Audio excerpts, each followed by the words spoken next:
common mistake when doing the guillotine choke is to apply the guillotine choke with this part of your arm.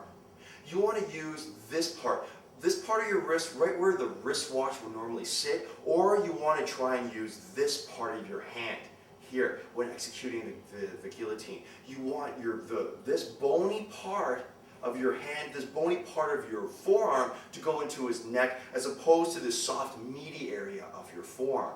Now this will still work, especially if you're a really strong person, but what if you're really tired or if you're not very strong at all? So with Jason, let's just do this from butterfly guard. This will be better illustrated because you can see the motion. If I bring my hand in really deep, in fact, let's do it on this side. If I bring my hand in really deep, just like this here, what goes into the back of his, or into his trachea? Lift your head up, please, Jason.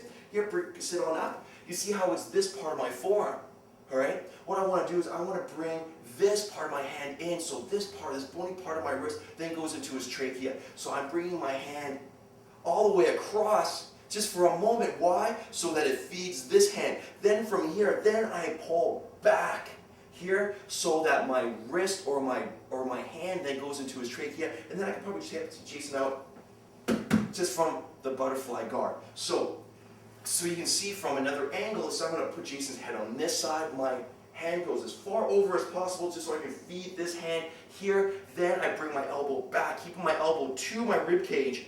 I don't want to bring it out because Jason can just pop his head up and then I'll lose Jason's neck. I want to shrug my shoulder over and then keeping my elbow to my rib cage just like this, clamping his ear tight to me. You see how my hand goes to his trachea, then I fall back just like this to half guard, and then I go for the guillotine. Alright, so use this part of your forearm or this part of your hand for the guillotine choke.